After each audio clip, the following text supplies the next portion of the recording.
Good morning.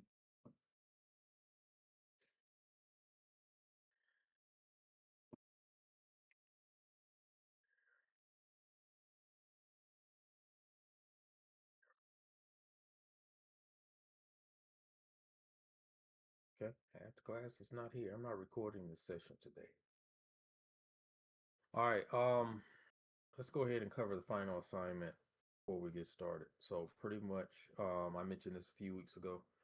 You're gonna be working on you going back to your levels, just updating those things, playing around with them a little bit, adding the lighting, the environmental lighting stuff inside of those levels, adding whatever assets you need to add to them. No textures, just all white boxing, adjusting your designs. Um, so this will be a major update to your pretty much your levels, okay? So if you can see from the checklist, just go through this checklist. White boxing, any white box images. So whatever your designs are, you need to include your design. This is all going to be zipped up. So terrain height map creation images, your lights, direct and indirect lights. Um, Texture set up on that one imported asset, so you need to have one asset inside of your level that will have textures on it. You all should already have majority of this stuff here. Your material tree for assignment imported, so I want to see the material tree, include those images, so screenshot that stuff. So go find a marketplace mesh for white boxing just to show that you understand how to import that. You should already have that. And any work in progress images, all work in progress images that you may have for Unreal. So those are not, like I said, those are not the same as your Unreal renders, which I'll be covering today. Your detailed video walkthroughs. Okay, so if the videos are too large for you to upload, you need to give me a document inside of that zip file with a link to those videos, any layout concepts, PureRef reference boards, and your design notes. This is everything that you're going to include into that zip file. If the zip file again is too large, you will post up a link to, you will post up your zip files to the cloud, a cloud server, and then you will pretty much send me that link. Now, let me tell you something. I'm going to warn you something about what I just stated here, uploading your files to the cloud. In the past, I've had students do this and they don't check their files and they send me a link that I can't get into because it's password protected. Okay. So if that happens, I am not contacting you to try to get you to open up and send me the password. I'm just going to give you a zero. You're being warned right now. So do not contact me saying, Mr. Gardner, I submitted the work. You gave me a zero. I'm good. This is why. Are we clear on this? So my advice would be to use Dropbox or something like that. I know certain cloud servers out there, if the files are too large or whatever, they'll want a password protect, or you guys just don't turn off those password protections. I am not going to track you down. I don't have time for that. I'm not doing it. Okay. So um, that's my advice. So you want to make sure that you can open up those files and they are not password protected. Understood? Yes, sir. Yes. Okay. All right, let's see. Unreal levels. This is going to be the breakdown. I put together a rubric. I think I am also going to add a part two to this, which will be the rendering side. I may have you, and I think I ain't gonna may. You're gonna create a video showing me that you understand the rendering process inside of Unreal. Okay. Instead of, because some people that you're gonna try to create a screenshot, and I don't want a screenshot. I want an actual render. So you're gonna need to show me that you understand how to render inside of Unreal through a video and including any screenshots, not screenshots, any final renders, because it says final renders and work in progress. So that's what you're gonna need to submit. Okay. So any questions on any of that before we jump into this thing? No good. There are Unreal camera setups and rendering notes that you can get. Okay. I do have a new set because this stuff keeps changing, so I keep having to update a lot of processes and write this stuff out. So what I'm going to do is later today, I already have the PDF. I'm going to upload a new one for Unreal 5.5.4. That is a little different. It's more for cinematic video type stuff, but you can just take a screen a sequence shot or and just take one of the images from the sequence if you need to. So I'll post that up right after class. Right. All right, here. So what I want to do is walk you through this process of how to render. Instead of taking screenshots, we want to look at how to render inside of Unreal. All right, pretty much. All right. So to do that, we need to create what's called a Cinecamera. Give me a second. Let me check something right quick. Wonder if I even need to have you set up a Cinecamera. Hold tight. Give me just a second.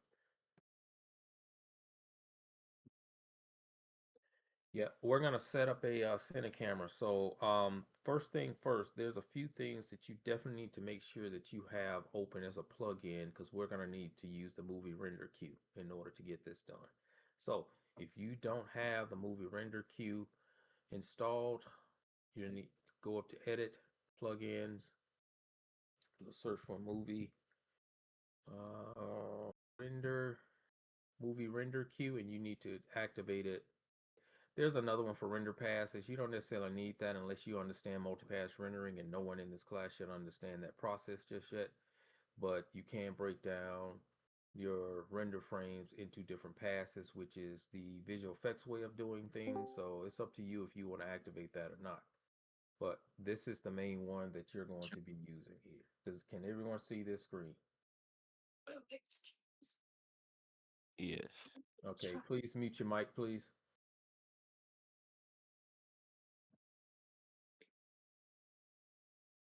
Leah, mute your mic. Leah.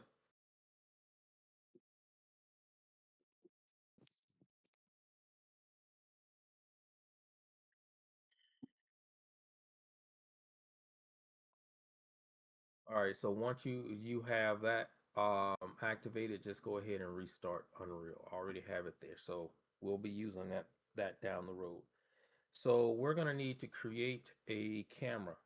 Okay, first, so to do that, see the little, we're gonna go back up to the little hamburger meat looking icon, or the hamburger meat, the hamburger looking icon. So go there, and you want to look for create camera here, and we're gonna create a cine camera. Okay, we can create a camera actor, but I'm going to use the Cine camera. Okay, so there's the camera right there. This is what you get. We can pin that if we need to pin it. Okay, so we're just locking that little camera down or locking this little thing down right there. All right, so we're going to go to select. Let me find it. Before I do that, make sure that you see your actor here and your actor there. So later we're going to definitely come in and make some changes to the cameras just by going into those cameras there. But let's go up to perspective and we can select the camera. So we're looking through the camera right now. And I can reposition and move the camera around to try to set up my shot. Okay. And let me make a change here because I do not want HDR, HDR, HDR. So, ew, my goodness, it's not. It's fine. Here it is. There it is, right there. I was looking for to include geometry inverse. There we go. That looks better. All right. So looking through our camera right there, we want to set this shot up. Doesn't really matter. I'm just gonna leave it right here, but you want to look for something dramatic. We're just looking for a basic little render here. Later, you can go back and set up multiple cameras if you want to. You can add additional cameras into this thing, running through the exact same process, and that way you can render out your different cameras at the exact same time. What I mean by that is if we need to, you can put a camera inside the doorway or whatever, or inside the room, so we can actually get a render that way. But I'm just gonna do something like this.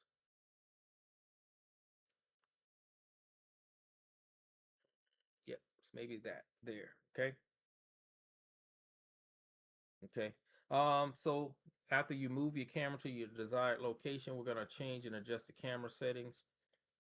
So over from your details, we want to select that camera. First, let me go find the freaking camera. So details, here's our camera right there. We want to go in and start making these little changes to the camera. So in the details tab, look for current camera settings. Okay.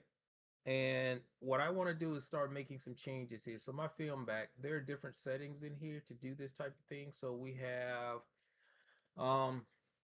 different what's called gates or film back. You can change this stuff as you see fit. So we have something like a digital SLR, which is going to give me a full frame type scenario here. We have a 35 millimeter type cameras. These are the different camera types that cinematographers are going to use. There's your full frame for digital SLR. So most cameras, for some of you that may not understand this, I think your cell phones, I don't think they may be full frame, but if you own a SLR or digital SLR type camera, those things come cropped or full frame. What you actually want is a full frame. So crop just means the sensor is gonna be a little bit smaller, and you can cut out you won't get all the juicy, nice little parts of that frame, okay, or what comes into the frame. All right, so we can make changes here. So I think I want to use full frame. We can start making a little bit more, some more changes here. So we'll say full frame right there.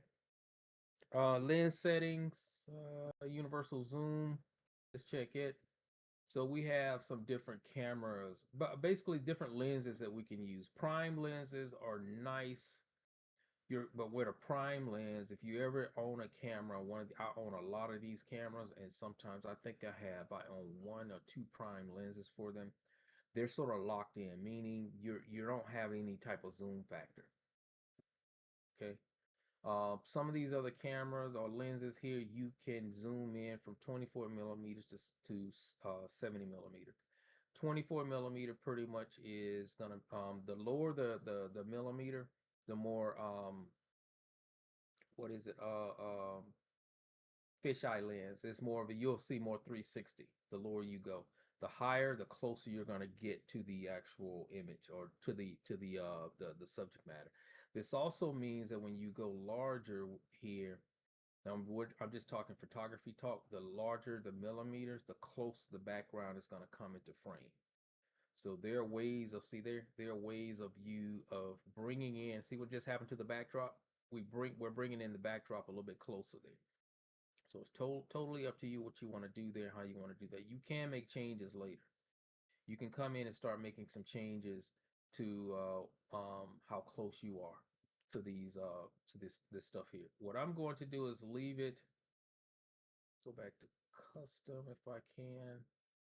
No, universal zoom. I want to leave it on universal zoom here. Let's go full frame, universal zoom. And doesn't look like it wanted to update and go back. Okay, any questions so far? I know this is a lot of camera talk and photography talk, but here's the deal. You're in the world of entertainment art, so you all need to start looking up the ins and outs of still photography and cinematography. Okay, there are books out there that can help you with that. I own one around here somewhere. If I can find it, I'll post it for you. That'll pretty much go into detail on what everything is. If anyone's interested, and you all should be, even though you're going into game and not visual effects, every single one of you should study photography. What that means. Um, I've been in front of the camera, behind the camera, and this is the world we live in, even in gaming. So that stuff from film translates over to gaming, and you all need to understand that. Okay. So my focal setting, here, I am going to change it over to, it's already set to manual. Now here's the cool thing about the focal setting. I'm going to turn on this draw debug focal plane. Basically, if I want to add something like a motion depth of field, I can do that here. So I can select an object and I can say this is the area that it's going to focus on. See that little pinkish purplish looking thing? Everything that is not covered here is going to be in focus pretty much, but we can come in and start making changes here. So everything that is purplish is going to start blurring itself out. So you can make changes there if you as you see fit. So adjust the values as needed. But I'm not going to leave that on. I'm going to turn that off. This is just a little indicator to show you where your camera's placed and where the blur is going to start happening. But we're not going to see the blur just yet because you have to make some other little changes here. All right. Lens settings. Under lens settings, we want our minimum f-stop. I'm going to set that down to 0. And again, go look this stuff up. It'll tell you this has a lot to do with your f-stop and your aperture and your lenses. They all go hand in hand. Sometimes you're going to see these little lenses that says f2.8. That pretty much has a lot to do with a range of how the camera is going to blur. Oh no. How the image is going to be blurred, how much of it is going to be blurred because it may be capped out by that particular lens. It's going to default out as at a 2.8. Okay, so the lower the f-stop, okay, that 2.8, the blurrier your image is going to be. So 2.8, the higher your f-stop or your aperture. So if you can turn and you can adjust the aperture on a lens, the lower that aperture, more blurry. The higher the f-stop and that aperture opens closes down, what that pretty much means is how sharp the image is, how things are going to be. But we have a minimum and a maximum here, so I'm going to take it all the way down so we can have this thing to be really blurry if we wanted to. So crop setting, crop setting. Buddy, you're like, I don't know what this stuff is. What are you talking about? Let's see, crop setting, crop aspect ratio. Let's set that thing to about 1. This is my crop. So there you go. So it's gonna, my aspect ratio is gonna crop out. So if I don't want a wide screen, I can start playing around with this if I need to. How much crop I have. This is what I'm saying. You have full frame and then you have a crop setting. Aspect ratio. So we're dealing with our aspect ratio here. So I can bring that in and down and crop out all this other stuff that I don't need. Let's go over to, let's see, 0.05, 0.5. See there? So you want to be real careful with this one here. I think I'm just going to leave it right there at 0. Okay. And what this means when we do play around here, if I increase this, the foreground is going to get blurry, which we can't see because we don't have, this is not a decent little, if I get pretty, Yo, I saw Five Nights at Freddy's too. Five Nights at Freddy's too. Emily, mute your mic.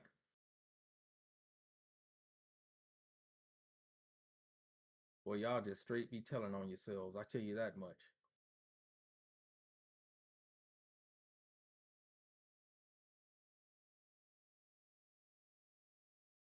All right, what I mean by that is you're always doing something else instead of concentrating on what you should be concentrating on. Because again, this is not being recorded.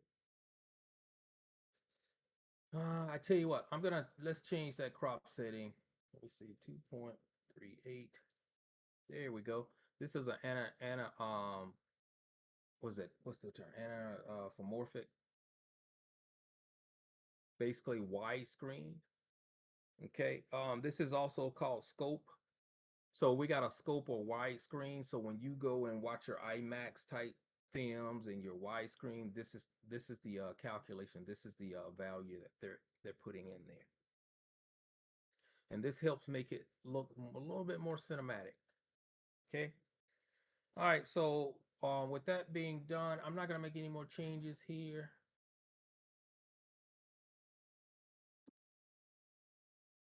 Emily, you have a question?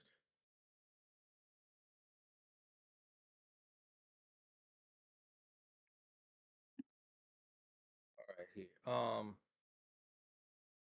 So now let's go ahead and add a sequence to this thing because we have our camera here, but we need to start adding a sequence, which is a timeline for us to sort of render through, and we can animate the scene if we want to, which you're not going to, but later down the line, this is just a process. If you want to play around with animation and all, this is how you're going to do it. Okay, let me readjust this a little bit. Let's see here.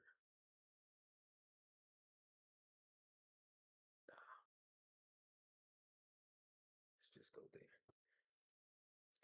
All right, so this little icon right there, I'm going to click that icon, and so right there, we're going to add a sequence. Okay, we can add levels, level sequence with shots if we need to. I'm just going to add a little sequence right here. And what you want to do is you want to choose your directory where you want to post this stuff. I'm going to post it inside of the content, and there's one that says it's called sequence files. It's probably the same one I've been using. So sequence 1. So that is where I'm going to place these. Okay. Let's see here. What do we want to call this? If I run, oh wait, no, let's just call it shot.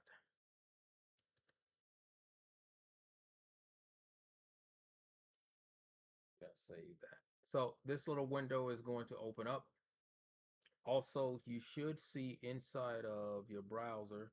Yeah, there it is. It put it right here, but let's move that and dock it right there. So we get a content browser and then we get a sequence browser here. So we can close this window, and this is where your sequencer is going to be. Okay. So all I need to do is now is go and find that camera, which is this camera here. And I'm going to drag and drop that camera inside of sequencer like that. So we can adjust the frame rate. So pretty much your frame rate right here, and this is something for animation purposes you always want to do, is adjust your frame rate. So if you want, I don't know if any of you understand what this means. Does anyone know what 24 FPS means, frames per second? Does anyone know what that means? So no one knows. So when you see like 24 FPS, that means it takes 24 frames to get 1 second. Okay. 30 frames is same thing. 30 frames equals out to about 1 second. Now here's the deal. This is film. Does anyone know what the 30 frames per second, what it relates to? I wish they would put it here. Anyone? No one TV. knows. Say that again. TV. No. This would be more for your internet. Anything like monitors and all, this would be more for your internet. What about 60 frames? Anyone? You will see things like 60 frames per second in video games. Okay. Does anyone know what NTSC? This is old school. Does anyone know what that one's used for?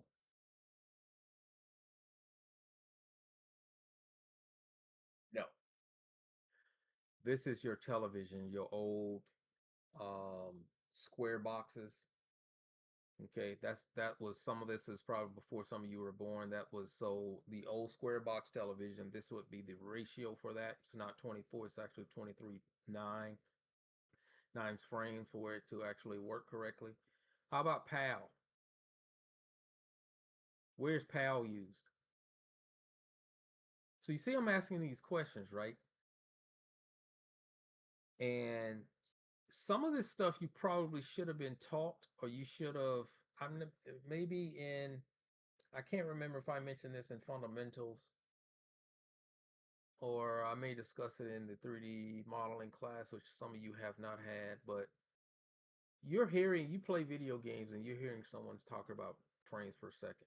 And none of you have actually thought to go and look that stuff up. What does that what do they mean by frames per second there? This is our world when it comes to animation. This is where we play. So when you're animating in a certain frame rate. PAL is used for European, over in the UK, European television. They animate it at 25 frames per second. Okay. The higher your frame rate, the slower the animation. Okay. So if you want a faster animation, 24 frames or below. If you want to slow down your frame rate, you can go here. You can even, this is how sometimes when someone is doing like that bullet train type stuff that you saw in the Matrix, or someone fires a bullet at someone, they show it moving in slow motion. That's because you can adjust the frame rate, which means something is moving at a certain rate, and say a rifle round, bullet round is going to move anywhere between 1200 to 1300 to about 2500 kilometers per second. That's fast. You can slow that down. So you increase that number. I could put in 50,000. I can actually track the bullet moving in slow motion. So this is really important here. We're going to leave it at 30 frames. So at 30 frames, wherever 30 frames is, that's about 1 second of animation. 60 frames, 2 seconds. 90 frames, 3 seconds of animation. And just so you understand how animations work, keyframe animations, when animators are working and they're animating, they don't animate in frames. They do, but they animate in seconds. They don't someone go out and say, hey, I want to, you're going to be given a certain task as an animator. So you can have 5 animators working on the exact same shot, and you could be given a certain shot to work on. When I used to teach animation, I used to have students do that. I would have them say, this is the breakdown. This is what we're going to do. Hey, you're working on the first 3 seconds. You're working on the next 3 seconds. You're working on the final 3 seconds of animation. And they have to, and so we will give them the last pose from the first 3 seconds. Then the next person would take that and run to the last pose of the middle 3 section. And then the last animator would take the last pose of the middle animation and continue working from there. So you animate in seconds, you get paid in seconds. Here, it's the exact same thing, but you are that one animator. Okay, just so frame rate is going to be important. 30 frames per second. Always know, listen, and hear your team. Your team may come in and say, hey, we're not going to animate in 30 frames. We're going to work in about 60 frames, or we're going to work at 24 frames. For more virtual production cinematic stuff, 9 times out of 10, sometimes they're going to be at about 24 frames per second. That's where you want to be. Okay. So if you want to know how long it takes you to do a thing, also go get you a stopwatch, stand up, animate yourself, or just perform that action. It'll tell you how long it takes for you to do. So how long does it take you to move from one wall, just walking a regular pace versus running? How long does it take for a person to sit down from a standing and stand up from sitting? Those are things that you can put a logbook together, and you'll have that stuff already ready to go. Okay. Any questions on any of that?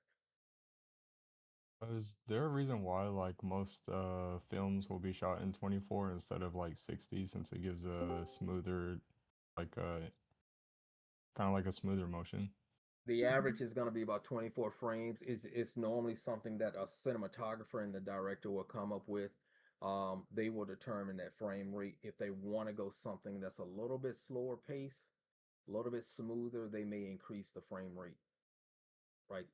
On that. But average, you're going to be looking at about, I think George Lucas did it for Star Wars, the newer Star Wars stuff. I think his, because he's the one that developed this whole digital stuff. So the frame rates, and that's another thing. The reason why 24 frames was a thing for us back then is because we use film. The actual film you would put in a camera, and which we had to slice and edit and splice together and all this good stuff. Now with these digital cameras, You don't technically have to, you can increase your frame rate. So now that's why you're seeing all the 60s and 48s and 50s and which is PAL, and then 60 frames per second. So when we animate at 60 frames, you're just gonna get this smoother rate, not less choppy. That makes sense. I don't know if that answers your question, but it's a choice. Okay. So, but here we're really not going to animate. I don't need to. I can. So for example, what I can do here is I'm going to pull this off just so you can see it. Let's go. Let me click here. Let's go to the last frame. There's a little button right here to the end, last frame. And what I can do here is move in a little bit like this and set a key right there. And see, it put a little tick mark right there. So I think I should have probably went ahead and set that back. Let me set that back. Let's go to the first frame and let's pull back a little bit more right here and set a key. So this is like After Effects. If you've ever used After Effects, it's similar to what you got there. So I have a frame there. So what happens is we're going to get something like that. We also have a graph editor, animation graph editor, where we should technically see, I don't think I have to select, yeah, transforms here. We're seeing the ease in and ease out. So what this means is this little slope right there, this frame is slowing down, speeding up, and then when it gets to the end, it's going to slow down again. You may not want that, so you can change the interpolations in here. Somewhere in here, we can change the interpolations. I don't know where. What that means is I can go from a ease in, ease out to more of a sloped linear. I just don't know where that is. I don't do any animations over here.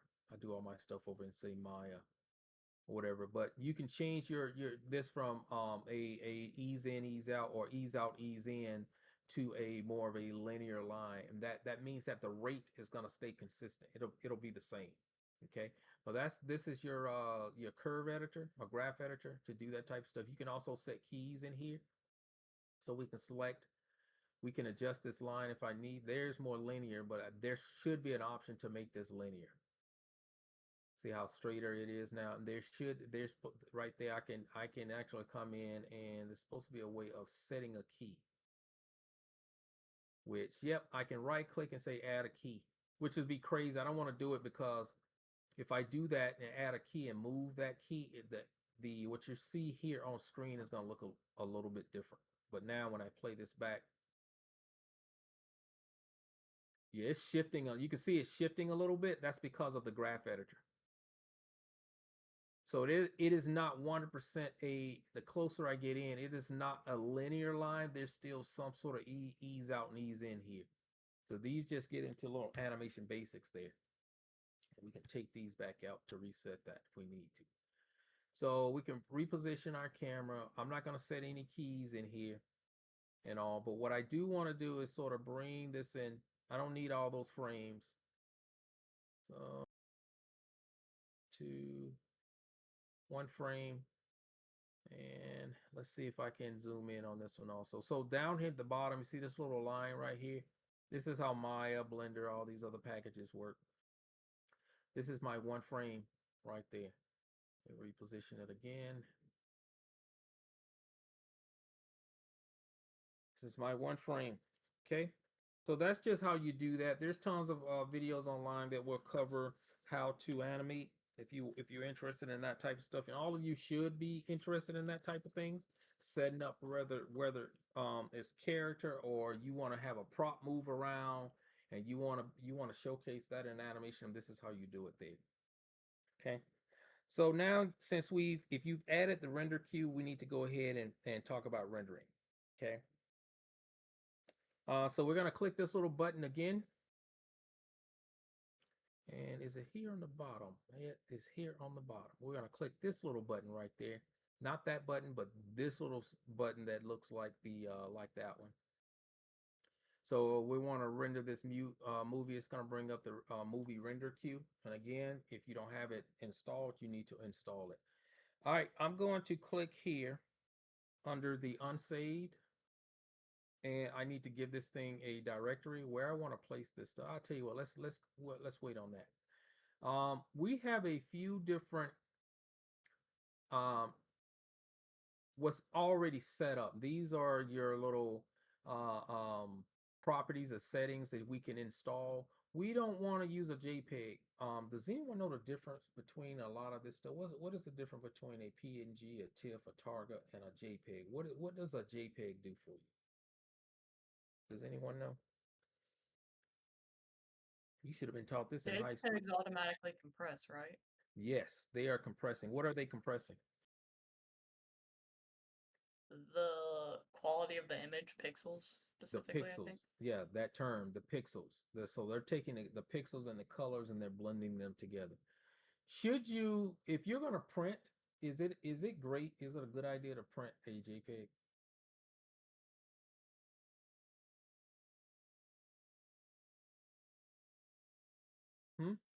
No one knows? How many of you have printed a I JPEG? see it not recommended. No, it's not recommended. You should not print a JPEG. JPEG, where are JPEGs used? What should they where are they mainly used? What formatting?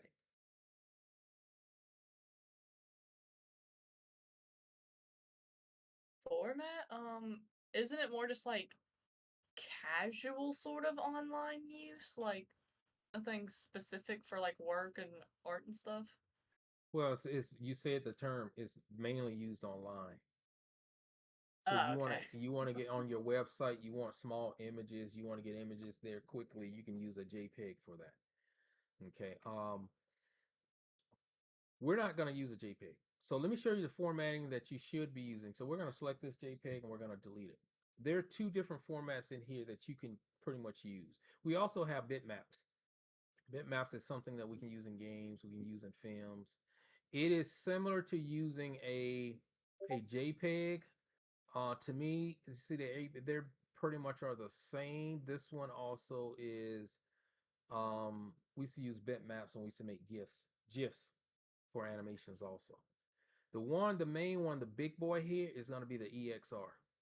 That EXR right there. The EXR though are mainly used in visual effects, film and visual effects. It was also developed by Lucas' team over at Industrial Light and Magic. It's uncompressed. They are using a 16-bit, but these things can go all the way up to 32. That means that your pixels are not blending; they're uncompressed, and which is what you want. So when you're looking for very sharp, high detailed images, an EXR sequence is what you're going to use. Now, here's the problem with EXRs. It's not a problem. You just got to know how to open them. Photoshop should open an EXR, and sometimes I don't know if the newer version of Photoshop still uses this process. But in the past, you had to go out and find a plugin for Photoshop to be able to open up an EXR. If you have access to an EXR, the newer versions of Photoshop may automatically open them up, which is not bad. If you are going to, here's what I would say do. Load up an EXR, load up a PNG. Okay, so the compression here, we have different compressions here. PIZ is good, the main one. You can go none, but that file is going to be huge. So we'll use a good compression quality right there. We'll just leave it there. So also it may say, as you can see, it'll say lossless. So we're not losing any type of quality, right? But you need to know, your team will let you know depending on what you're working on, what you're using here. We also have the PNGs with an alpha. PNGs and the alpha, technically they can hold alphas, but sometimes certain programs won't take them. Okay, like I want to say if you have the texture, Substance Painter may not take a alpha on a PNG with an alpha embedded. I want to say that is the case. So you got to know what you have here and what you're going to use. So you can have a wave audio file. You can send this to Final Cut Pro if you're going to be editing things like that. So you got to know what you're going to be using here. So let's take a look at these two here, right? So We're going to leave it right there. PNG for higher quality. Again, use EXR. Now, we also need to add an anti-aliasing. Does anyone know what this means? What does anti-aliasing mean? Some of you are looking it up right now. These are things, again, that you probably should have been taught a long time ago. What anti-aliasing means is pixel blending and how sharp or how blurry the pixels will blend together. You want an image to look not faceted. You want to have anti-aliasing. So it's just how the pixels, if you go in and zoom into an edge of an image, sometimes it looks very hard edge, and then that's because it may not have any type of anti-aliasing. But this anti-aliasing, using it, it'll take the pixels and it'll blur them a little bit. Okay, so we have the changes we need to make here is under render settings, spatial sample count and temporal sample count. Do not use both of these at the exact same time. If you do, you risk Unreal crashing, one or the other. So pretty much with no motion blur, spatial, okay, you can read up on it. I may have these backwards. With spatial, we can increase the count up to say 4. If we want to take out complete motion blur, that's if you're animating. The motion blur, you know, as things move, they sort of blur out. Where if you don't want blurring, you can leave this at 1. Temporal is to increase. We can add motion blur here also if you want to increase it. What we're going to do is we're going to leave the spatial at 1 and the temporal maybe at 8. You can adjust that if you want to. So it's just a matter of how sharp you want the image or how blurry you want the image at the pixel level. So the closer you get into the pixels, the pixels are going to start blurring. Okay, a little bit. Let's override the anti-aliasing, and we want to leave this set to none. Use camera cut warm up and render warm up frames. Just put your cursor here. I'll tell you what it is. It's a GPU thing. So, all right. Let's go to advanced now. My render count for warming up 32 is great. The engine, make sure I got this right. Oh yeah, it's not giving me that option. You can increase the engine warm-up count to 32 also, and I don't have that option. I don't think it's because fast temporal, I don't want to use it. Let's leave it at none. Override.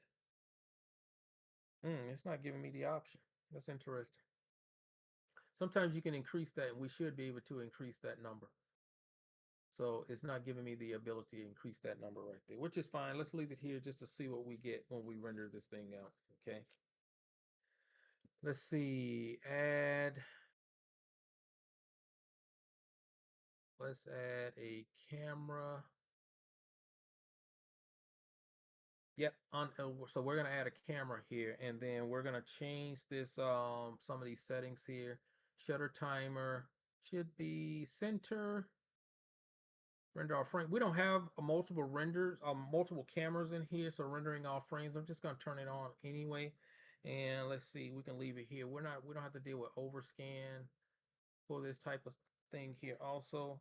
But if we had multiple cameras, I definitely would turn that on. I'm just gonna leave it on for the time being. Now here's where it gets tricky.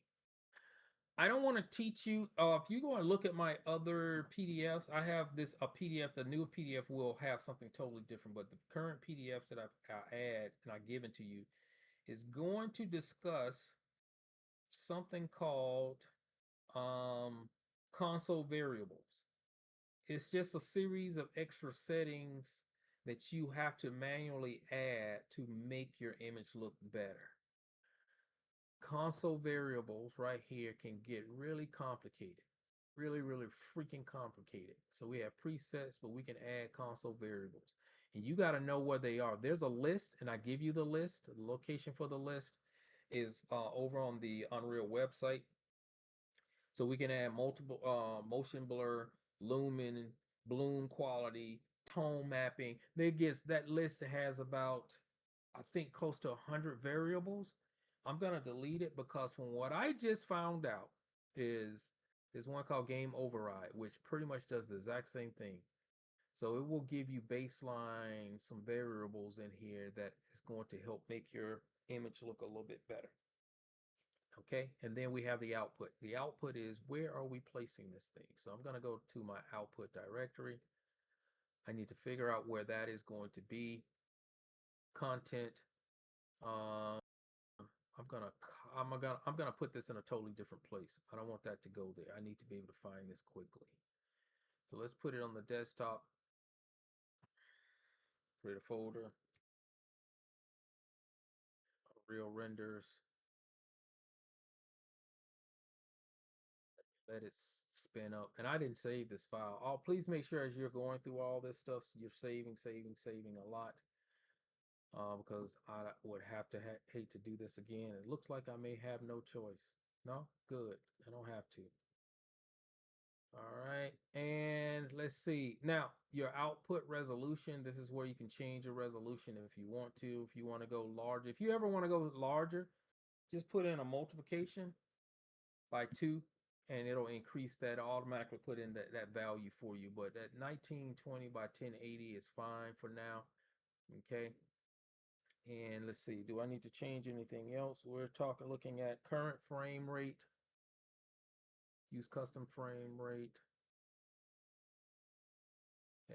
Where were we? 30 frames, I believe, which we're not animating. So it's really not going to have matter because we only have 1 frame of animation in here.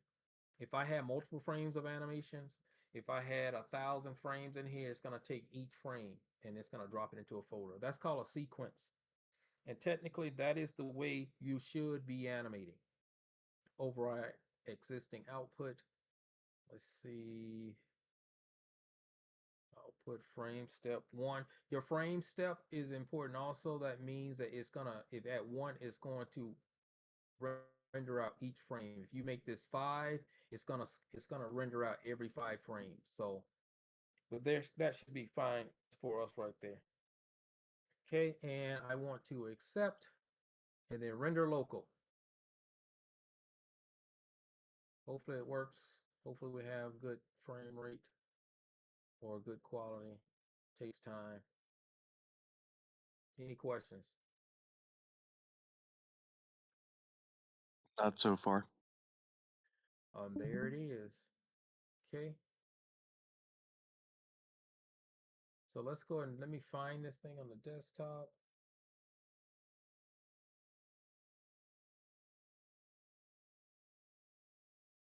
Yep, I got 2 files. I have an EXR and I have a PNG. And there's your render, just like that. It's hard to tell if there's any difference between the screenshot and the actual render, but this is how you would render. This is what I would use if I'm going to render out my characters, get in real close, have multiple cameras for different angles, things like that, or any type of environment. This is what you want to do. So now remember this, you can set up multiple cameras. Okay, if you want to do that type of thing, you can have you can add more cameras in here if you want to move those cameras. Okay, that is pretty much it when it comes to rendering. It's not that complicated. Okay, any questions on that? It's pretty easy, right? So I'll get you these new notes. I'll go ahead and post those up in just a minute. Now you're gonna see a totally different set. Sometimes you will see the other ones in there that we'll talk about. Let me go find it if I can get back in here to it. Unsave config. You see this thing says unsave config. You can create a preset if you want to create a preset, so you don't have to keep doing this over and over. You can save that out if it really helps you to do that. But let me see, what else am I missing here? Your console variables, you're going to see in the other PDF, it's going to talk about these console variables. And I want to say, let me go show you. I believe I give you all the link. Just a second, right there. Unreal Console variable commands. When we click it, here are all the different console variables. All right, It's crazy how many console variables. So some of these are related to animation, debugging sound. So I think I give you the list. Yep. There's a list in here of the most common ones you can use here. So in order to add this console variable, what you can do, let me show you how to do that real quick. You technically can come into settings and console variable, and all you need to do under console variable here, click the plus, and we can go in and type in like temporal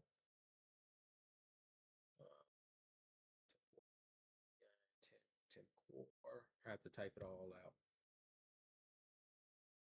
Temporal AA.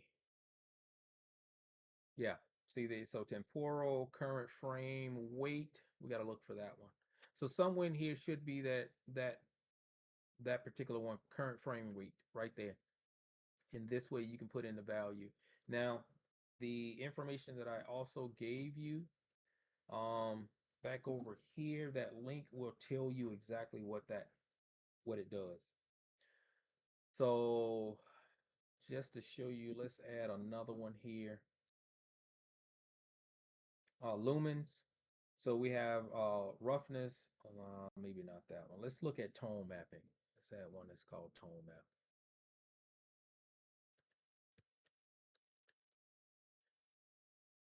And did it bring it up? Tone mapper. We have quality, we have sharpen. So we can add a quality here. We can add a sharpen.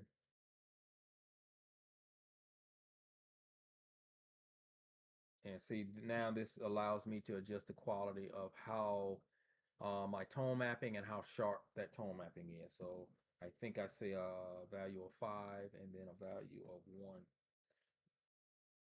Shadows, resolution, we can add any type of all of this stuff here. And what it's going to do is I'm going to turn off this override, game override, and accept this. I'm not going to add the other ones.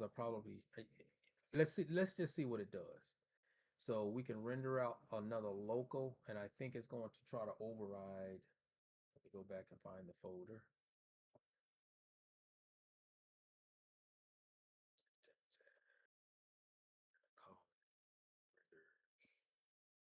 Let's see what it does there. And I think I want to turn off the EXR. So let me go back in here and turn off that. You can click and turn on what you want to add. So let's turn off the EXR. Let's accept it, and then let's render local.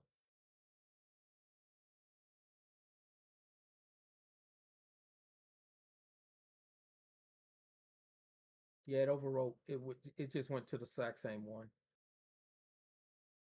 So you may not be able to see the difference here, but it may be a little different because of those particular ones. So again, to sort of get around that, we can use, instead of using console variables and having to add all these different console variables, if you have animations, you're going to have to add console variables for those types of things, for those animations. But I have a game override that I can play around with.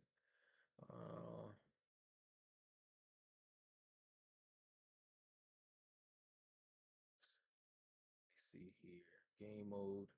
Yeah, I would prefer that you play around with the console variables. I think the console variables is going to give you more control.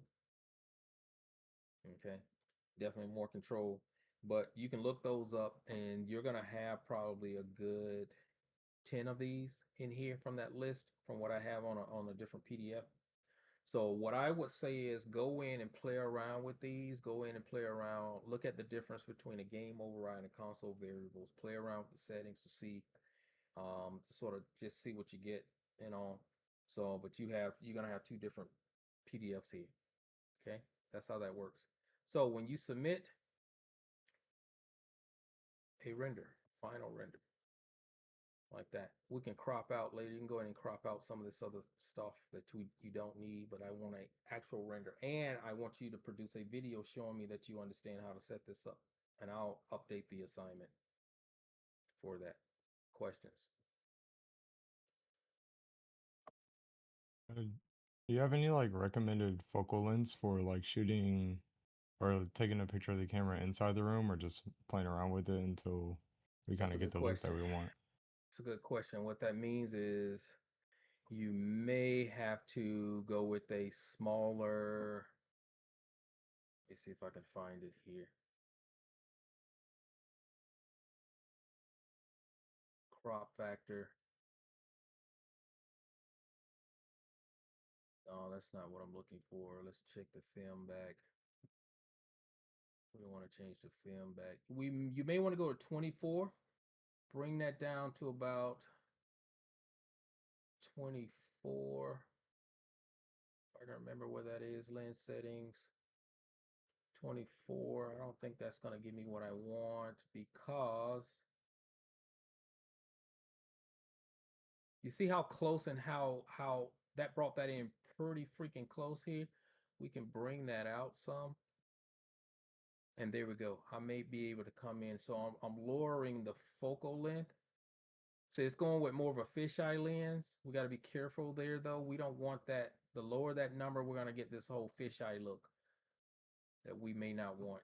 So I'm definitely going to want to bring this in just a little bit. Sort of get into that room. But you may also want to add an extra camera for this. We can play around with maybe 8mm. See, that's the 8mm. It's really going to get you that fisheye lens. 16mm. I wish, is there 24 in here? Nope. 35mm may be what you want. You can set certain ones to maybe a sensor about 24mm also. So it's going to come down to the sensor size, the crop factor here, and we can make adjustments there if that helps you out there. To the full aspect ratio. Yeah. So we can get inside a little bit. Play around there and lower that down just a tad, a little bit more. So I'm adjusting the sensor there. You want really sharp images and less blurred images. This is where you can start playing around with your f-stop, which I'm not going to do. 1.8 is going to be very blurry, but your f-stop, maximum f-stop. And the focal distance here, turn that back on. I can't see, there it is. So if you had something else in this room that you wanted to look blurry, to be blurred, this is where we're going to make that change there. But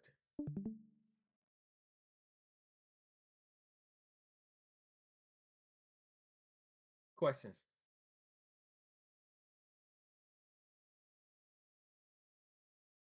This does have post processing. So we can come in and play around with post processing, and also you can play around with adjusting all of these settings. Bloom, if you want to add bloom. Exposure, we can make adjustments to this exposure inside of the camera again if we want to do that, those types of things there. We don't need a chromatic aberration. This has a sense of realism. Grain, I want to say that they should have grain maybe under the dirt mask and all. So ISO, we have shutter speed, ISO, aperture. So your f-stop information, we can come and make changes here. So your ISO is the amount of light that is depending on your environment. You want to adjust this. So if you're looking at, some of you may not know this, but if you want to shoot images at night, you want to increase your ISO. If you are outside shooting at the day, say you're shooting people, a 400 to 500 ISO should be good, but the darker it gets, the more you have to increase that ISO right there. But the problem with shooting your ISO sometimes, if you go too high, and when you render, you're going to start getting a lot of grain. Some ISO, some cameras now will get all the way up to about 25,000. So your higher end cameras. If you have a lot of light, I mean a crap load lot of light, you want to lower that ISO. 100 is your baseline. I want to say there's one camera out there. It's an older camera. Some of the newer cameras may let you go below 100, maybe to 60 or 64. Here's your f-stop. So again, we can adjust our f-stop.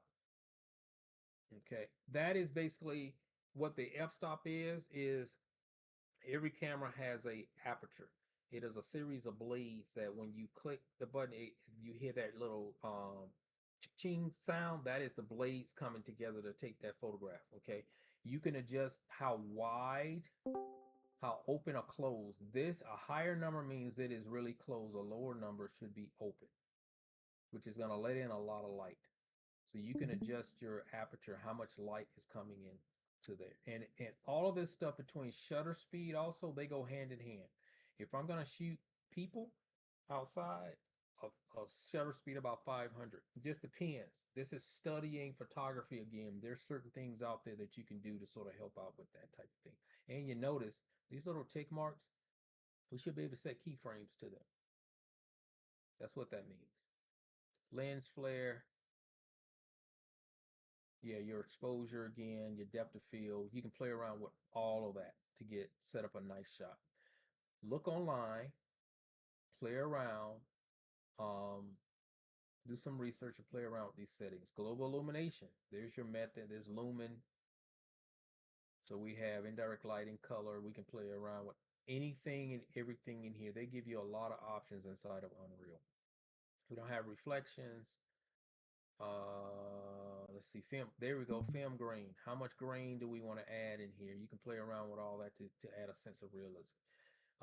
Path tracing, number of bounces.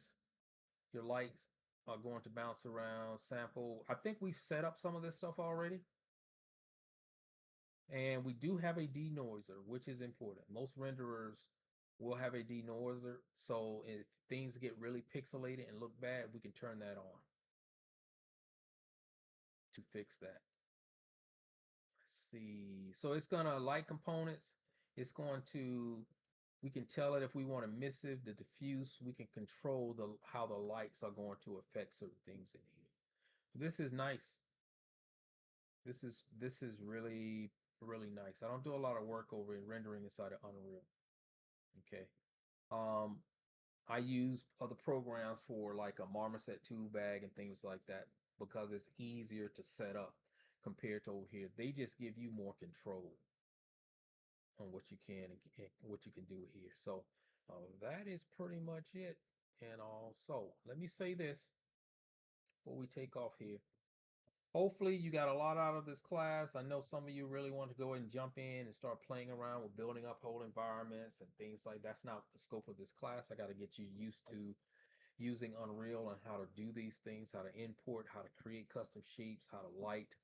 You get that stuff down the road. So by the time you get into your Unreal 2, you're going to get into mechanics. And the mechanics being how to use Blueprint to trigger certain things. That's what Ola is going to cover if you take her class. Later, there's a level design class where you go into more detail on creating your own levels and things like that. So hopefully you got a lot out of it. I normally cover things that a lot of the other instructors I don't think are covering. They're going to assume that you have a good understanding of this stuff. This is why we went into materials, bringing in assets, things like that. So if you got something out of it, great. Okay. So any questions for me before we take off this is our last day, only day, final day. Any questions? Yeah, our you said- final is our game level, right? Yes, it's going to be your game level, and one part of it is going. I did not move that. One part of it is going to be rendering. Okay, yeah. Yeah, that's pretty much it. Do the best you can. Have fun. Make your levels look as great as you absolutely can. I do want you to show me. And look, you are going to need a microphone. You're going to need a mic. I think it's mandatory. Go get a mic. Go pay for a cheap one. Go down to the school and see if you can check out a cheap one. You're going to need a mic. Okay? I need audio. You're going to need to explain to me what is happening. If by chance 100% you cannot get a mic, you're going to be typing a lot. It's easier if you had a microphone. You're going to be typing and walking through your level and telling me every single freaking thing about your level. You understand?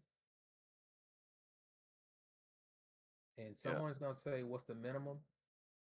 A good 4 or 5 minute video to explain everything should be good, and that's a minimum. Do not give me no 30-second, no 1 minute video. That's not enough time. I want to know everything. I want you to talk about design, concept. If you have a story, what you're thinking, how the characters are gonna move, where they're gonna go, talk about your lighting.